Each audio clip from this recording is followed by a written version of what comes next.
eloquently and visually sold them both themselves and their topics so accurately, and I hope I don't need to encourage you to support. For years, the world believed Diana's heart belonged to Prince Charles, or later, Dodi Fayed. But Anne has exposed a completely different story, one drenched in hidden letters, secret meetings, and a man Diana quietly adored. So, who was this mystery figure that captured the people's princess's heart? Today, we uncover the shocking truth, the secret heart of Diana. The royal corridors have whispered countless tales, but few rival the mystery surrounding Diana's hidden love. Now, decades later, Princess Anne's admission has reignited the burning question: who truly stole Diana's heart before her life was tragically cut short in 1997? It wasn't Prince Charles.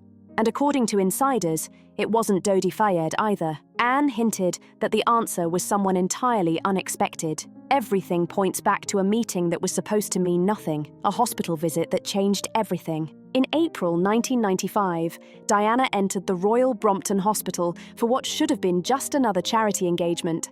Cameras swarmed, flashing at her every move, but somewhere between the sterile hallways and the smell of disinfectant, fate quietly rewrote her story. The hospital administrator introduced her to one of their top cardiac surgeons, Dr. Husna Khan. He wasn't the type to bow or flatter, dressed in plain scrubs, exhaustion written across his face, and he didn't seem impressed by titles. When asked to explain his work, he simply refused, saying his patient needed him more than royal pleasantries. That one small, ordinary act, so rare in Diana's world, ignited her curiosity. Finally, someone didn't want anything from her. Later that night, long after the media had left, something even more extraordinary happened. Diana returned to the hospital, not as the people's princess, but as a woman searching for something real. In the quiet cafeteria, with the scent of reheated coffee and vending machine sandwiches, she found Husna again. Their conversation flowed effortlessly,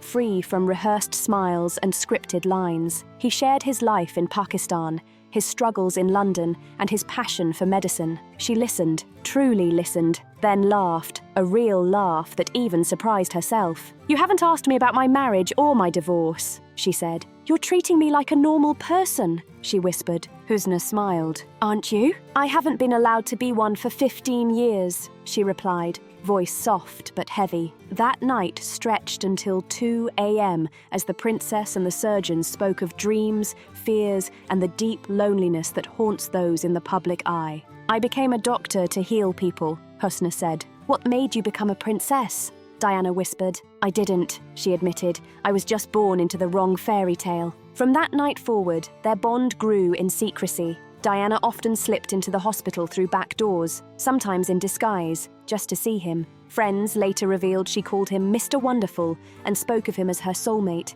She wasn't chasing glamour or power.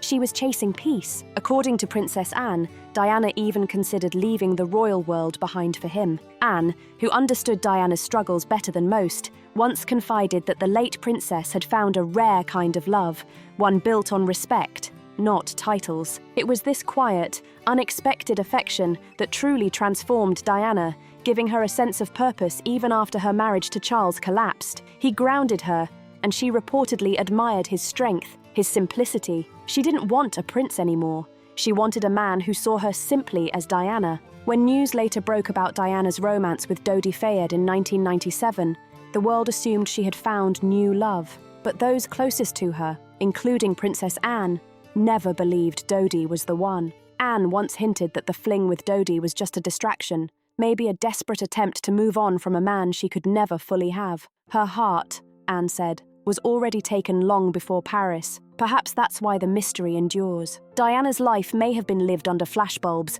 but her truest moments happened in quiet hospital corners, midnight cafes, and whispered phone calls far from prying eyes. Princess Anne's revelation doesn't rewrite history. It reminds us that even the most glamorous lives can hide the simplest, deepest human longing to love and be loved freely. So who was the man Diana really loved? Royal watchers can debate endlessly, but those who caught Princess Anne's subtle confession know the answer lies not in palaces or headlines, but in that one unguarded night at Royal Brompton Hospital. There, a princess met a doctor and for the first time felt truly seen, not as royalty but as herself. Sometimes the greatest love stories aren't in fairy tales, they're tucked away in quiet spaces history almost forgets. What if that royal engagement wasn't just duty, but destiny in disguise, the love that defied the palace? What seemed like just another charity visit was quietly shaping Diana's personal life. Behind the polished smiles and timed appearances, the Princess of Wales was writing a chapter Buckingham Palace could never predict. In spring 1995, Diana started visiting London's Royal Brompton Hospital. Officially, charity work. Unofficially, it became the place she met the man who captured her heart. Not Prince Charles, not Dodi Fayed, but a brilliant, quiet heart surgeon, Dr. Husna Khan. For years, the world speculated about Diana's love life, but those closest to her, and later hinted at by Princess Anne, knew the truth. Who truly understood the woman behind the royal title? It all began with a simple introduction. Diana met Dr. Khan during a hospital visit. Unlike others, he didn't try to impress her. Calm, reserved, slightly awkward, he spoke honestly. When she asked to see the patient ward, he warned her, "It's not glamorous. That's exactly why I want to see it," she replied. That small exchange sparked mutual respect, completely free of royal expectations. Soon, Diana was showing up more often. Polite chats turned into late-night conversations in the staff room. She'd bring him tea, homemade food. A nurse once joked, "Mom, you don't have to feed the doctor." "I want to." Diana laughed softly. Those who saw them together described an ease between them, a rare connection unburdened by duty or cameras. With Husna, Diana could just be herself, no protocol, no rehearsed charm, just a woman listening intently to a man speaking about medicine, life, and compassion. "You save lives," she'd say, and in return she found someone who saved a piece of her heart. She once told him, "You heal hearts too." He replied gently, and that sentence stayed with her, echoing in quiet moments. By June 1995, friends noticed a new light in her eyes. "You look happy," they said, and she truly was. She studied heart surgery, practiced Urdu, and dreamed of finally visiting Pakistan. This love wasn't scripted or political. It was quiet, pure, and deeply human. Years later, Princess Anne reportedly spoke of that time with rare tenderness. She hinted that Diana's truest love wasn't the prince she married, nor the man tabloids claimed. It was the doctor who saw her as something far more precious than royalty. A woman who found peace, even if only for a fleeting moment. Could a quiet walk in Hyde Park hold the key to understanding her final choice? Let's uncover the secret that changed everything. Diana's impossible choice. The evening air over Hyde Park carried a hush that belonged to secrets. Beneath the cover of dusk, two figures walked side by side, one hidden beneath a simple scarf, the other lost in thought. It was August 1995, and Diana, Princess of Wales, was daring to imagine the unthinkable: love, freedom, and life beyond the palace walls. Her heart had found peace with Husna Khan, a man whose world was far removed from royal banquets and endless protocol. In him, Diana saw something rare: honesty without expectation. Their late-night walks, quiet laughter, and stolen hours became her only moments of real joy. But love, as Diana knew too well, always came with a cost. One night, unable to hide her feelings any longer, she whispered words that stunned him into silence. "What if I gave it all up? The title, the palace, the life. What if I chose you?" Husna froze, torn between disbelief and fear. "Diana, you can't mean that," he stammered. She insisted, voice trembling but sure. "I'm tired of being trapped in a golden cage. I could move to Pakistan, work in your hospital, help patients, support families, and live simply. I could finally be myself." Her words poured out like a long-held dream, rehearsed for months. Husna's face darkened with pain. He took her hands gently. "You're not just Diana. You're the mother of the future king. You can't walk away. In time, you'd resent me for taking you from your purpose." She shook her head, tears in her eyes. "My purpose is to be happy." "And your sons?" he asked quietly. "William and Harry need you more than anyone. You can't help the world by disappearing from it." His voice cracked under the weight of reality, pressing down on them both. The silence that followed felt endless. Diana realized something powerful. His love wasn't rejection. It was protection. He was shielding her from the chaos that would follow if a princess chose love over duty. Still, her heart rebelled. "Love should be enough," she whispered. Hus' eyes softened. "Sometimes, love means letting go." Those words lingered long after the night ended. In the days that followed, Diana replayed that moment endlessly. The tremor in his voice, the ache in his eyes, and the harsh truth she didn't want to face. For a brief, fleeting time, she had allowed herself to believe she could rewrite her destiny. But destiny, as she learned, is rarely kind to those who try to escape it. Years later,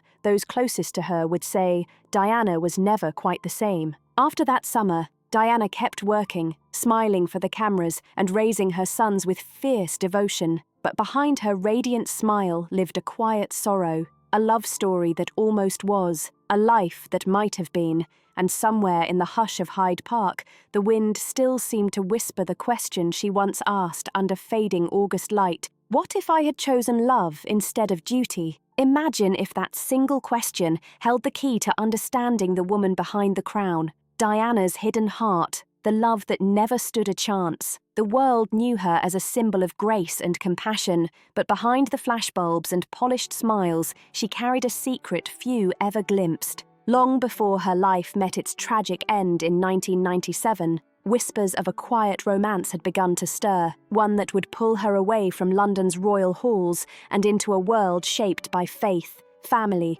and impossible choices. By autumn 1995, Diana had found something she hadn't felt in years: peace. The man who gave it to her wasn't a prince, nor a public figure. He was Dr. Husna Khan, a reserved British-Pakistani heart surgeon known for his humility and devotion. They met away from photographers, titles, and expectations in a place where Diana could finally breathe. Their love grew in quiet corners of London. Diana disguised herself in wigs and plain clothes, slipping into small restaurants or taking long evening walks in secluded parks. They shared laughter, meals, and moments so ordinary they felt extraordinary. With Husna, she wasn't the people's princess. She was simply Diana. But love under secrecy is never easy, especially when one half of the couple is the most photographed woman in the world. Diana went further than anyone could imagine to make it work. She learned about Husna's culture, studied Islam, and even tried cooking his favorite Pakistani dishes. She reportedly visited Pakistan in secret to meet his family. "She's lovely," Husna's mother reportedly said,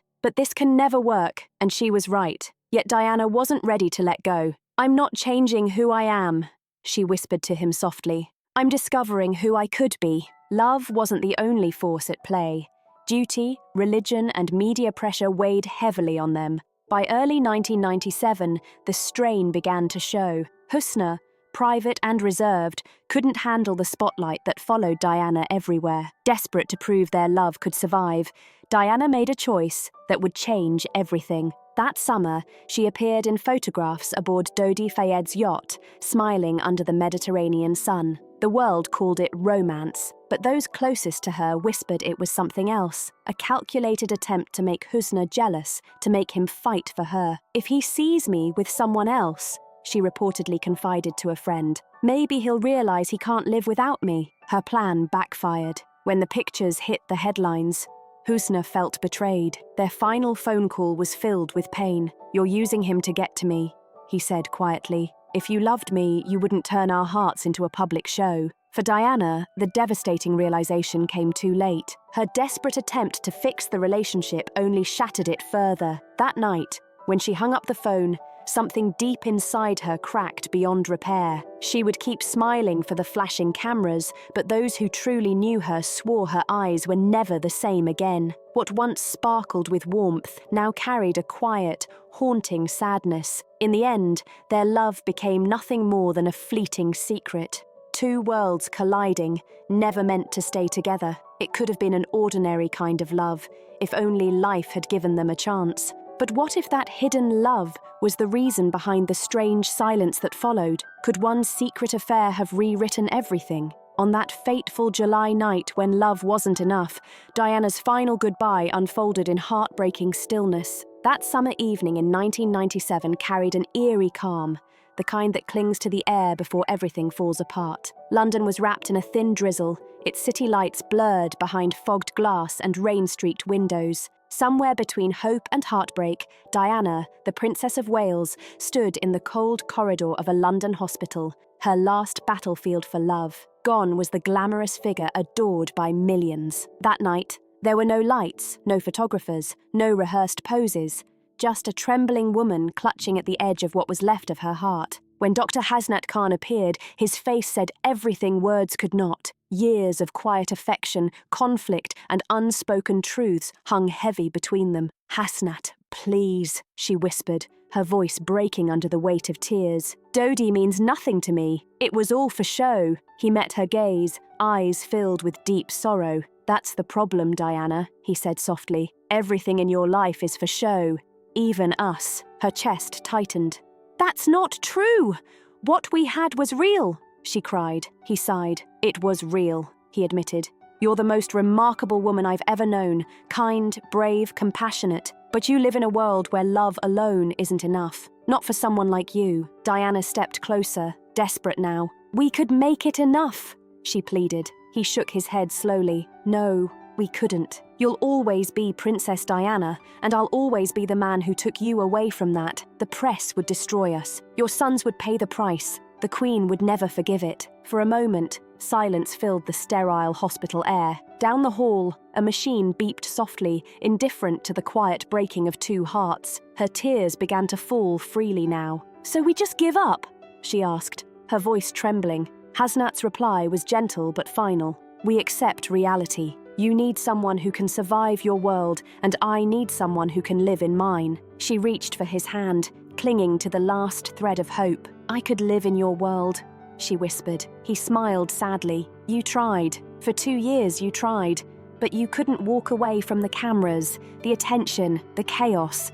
It's not your fault. It's just who you are." Her heart sank because deep down, she knew he was right. And that truth hurt worse than any headline. "Will you always love me?" she asked softly. "Always," he said, his voice thick with emotion. "But sometimes love means letting go." And just like that, the fairy tale that had survived in shadows ended in silence. The woman who had spent her life chasing real love finally walked away from the only man who ever saw her beyond the title and the tiara. That night, as her car pulled away from the hospital, Diana turned back one last time, her eyes finding him through the misted glass. For a brief second, it felt like the whole world stopped watching. Her friends later recalled how quiet she became afterward. She didn't speak much, only murmured once, "Maybe, in another life." Weeks later, the world would lose her entirely. But those who truly knew her believed that the deepest heartbreak Diana ever carried didn't come from palace betrayals or royal scandals. It came from the moment she realized that even her purest love could never escape the shadow of her crown. And in that final fleeting summer of 1997, Diana didn't just say goodbye to Hasnat Khan, she said goodbye to the dream.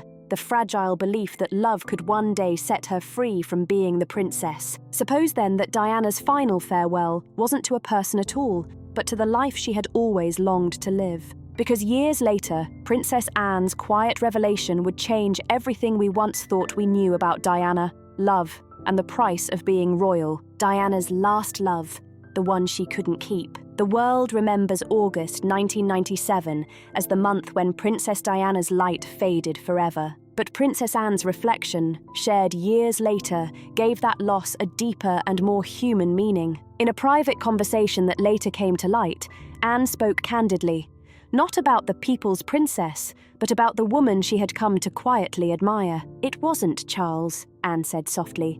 "And it certainly wasn't Dodi. The man Diana truly loved was someone the world barely knew. That man was Dr. Hasnat Khan, a humble, deeply private British-Pakistani heart surgeon whose quiet strength once captured the heart of the most photographed woman on earth. Their story began far from the glitter of royal life, in the sterile halls of London's Royal Brompton Hospital. To most, it was just another charity visit in April 1995. But to Diana, it was the day she met the one person who made her feel ordinary and loved for it. Unlike everyone else around her, Hasnat didn't bow or chase attention. He was calm, grounded, unshaken by her fame. That honesty disarmed her completely. She once confided to Anne, "With Hasnat, there were no masks, no judgment, just peace." For a woman who had spent her life being watched, that peace felt like freedom, something rare, almost sacred, in her world of constant exposure and expectation. Anne, who had always admired Diana's quiet strength behind the cameras, later admitted she understood why her heart never truly belonged to anyone else. He wasn't dazzled by her crown, Anne reflected. He simply saw her, and perhaps that's what she'd been searching for all along. Friends close to Diana remembered her words during that final summer. Charles was duty, Dodi was escape. But Hasnat was home. Yet even home wasn't safe from the storm. Hasnat loved her enough to let her go, fearing the relentless spotlight would destroy them both. And so, they parted quietly, painfully, forever. When news of Diana's death reached him in the early hours of August 31st, 1997, Hasnat was still at the hospital. Witnesses said he broke down completely, whispering through tears. "She's gone." He never married after that. His life became his work. His devotion shifted to his patients, while Diana's memory remained locked deep in his heart, untouched by time or fame. Princess Anne's revelation didn't just reopen an old chapter, it reminded the world that even inside palaces, love can be heartbreakingly human. Diana's truest love story wasn't the one written in royal biographies or replayed in documentaries. It was the one whispered in hospital corridors, between a princess searching for real love and a doctor who gave it quietly, without ever asking for anything in return. So, what do you think really happened behind the palace doors? Was Diana's true love someone no one ever suspected? We'd love to hear your thoughts. Don't forget to like, subscribe, share, and comment below for more untold royal stories, hidden emotions, and the real hearts behind the crown.